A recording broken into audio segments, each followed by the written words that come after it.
এই মুহূর্তে বেগম খালেদা জিয়াকে বিদেশে নেয়ার মতো শারীরিক অবস্থা নেই বলে জানিয়েছেন দলটির মহাসচিব মির্জা ফখরুল ইসলাম আলমগীর। তবে ভিসা সহ সব ধরনের প্রস্তুতি নেওয়া আছে বলে জানান তিনি। সুচিকিৎসার স্বার্থে নেতাকর্মীদের হাসপাতালে ভিড় না করার আহ্বান তার। ১ ডিসেম্বর থেকে ১৬ ডিসেম্বর পর্যন্ত দলের পক্ষ থেকে সারা দেশে বিজয়ের মাসে বিজয় মশাল রোড শো করা হবে বলেও জানান বিএনপি মহাসচিব। রুদ্র রফিকের রিপোর্ট।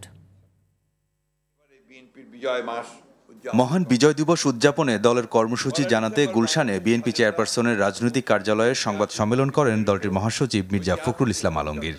১ ডিসেম্বর চট্টগ্রাম থেকে শুরু করে পর্যায়ক্রমে কুমিল্লা, সিলেট, ময়মনসিংহ, বগুড়া, রংপুর, রাজশাহী, খুলনা, বরিশাল, ফরিদপুরে বিজয় মশাল রোড শো এবং সমাবেশ অনুষ্ঠিত হবে।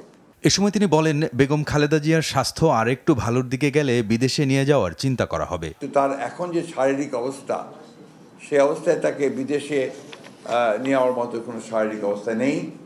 শারীরিক অবস্থা আল্লাহর অশেষ রহমতে যদি স্টেবল হয় তখন চিন্তা করে দেখা হবে।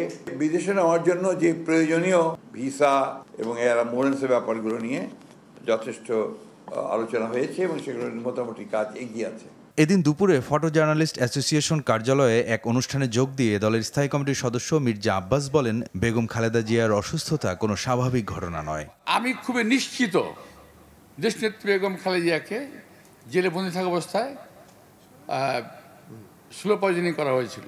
বিদেশে বসে আওয়ামী লীগের নির্বাচন প্রতিহত করার হুমকি কোনো কাজে আসবে না বলেও মন্তব্য করেন স্থায়ী কমিটির এই সদস্য।